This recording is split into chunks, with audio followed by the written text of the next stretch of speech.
Simbu and ஹன்சிகாவுடைய காதல் ரீசெண்டா வெளிவந்து பட்டைய கிளப்பி ஹிட்டான படத்துல ஒன்று மாதிரி இருக்கு இவங்களுடைய காதல் கதை. வந்த நேரத்துல ரொம்ப சூடு பார்க்க எல்லா இடத்துலயும் பேசப்பட்டுச்சு. இப்போ இந்த காதல் முடிவுக்கும் வந்துருச்சு. அதாவது சிம்பு ஹன்சிகாக்கும் எனக்கும் இனிமே எதுவுமே கிடையாது, எனக்கு போதும்ன்ற அளவுக்கு அனுபவம் ஏற்பட்டுடுச்சு, அவங்களுக்கும் எனக்கும் இனிமே எந்த ஒரு உறவும் சம்பந்தமும் இல்லை அப்படின்னு சொல்லிட்டாரு. ஆனா அதுக்கு முன்னாடியே வாலு அப்படிங்கிற படத்துலயும் வேட்டை மன்னன் அப்படிங்கிற படத்துலயும் ரெண்டு பேரும் ஒன்னா சேர்ந்து நடிக்கிறது உறுதியா இருந்துச்சு. அந்த இடத்துலதான் ரெண்டு பேருக்கும் காதல் மலர்ந்ததாகவும் அதை தொடர்ந்து ரெண்டு பேரும் காதலிச்சதாகவும் கல்யாணம் வரைக்கும் போச்சு.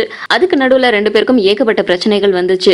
அதுல ஒண்ணுதான் நயன்தாரா கூட சிம்பு நடிக்கிறது ஹன்சிகாக்கு பிடிக்காம இருந்தது. ஆனா எல்லாத்தையும் வச்சு பார்க்கும்போது இந்த உறவு நமக்கு மனக்கசப்பை மட்டும்தான் தருது அப்படின்னு இவர் நினைச்சாரோ இல்ல இதுக்கு முன்னாடி வெளியான செய்திகள் மாதிரி ஹன்சிகாவோட கெரியர்ல இந்த காதல்னால நிறைய பாதிப்புகள் வருது அப்படின்னு ஹன்சிகாவுடைய தாயார் நினைச்சதாகவும் இந்த மாதிரி ஏகப்பட்ட பிரச்சனைகள் காரணமா நான் ஹன்சிகாவை பிரிகிறேன் அப்படின்னு சிம்பு சொன்னாரு.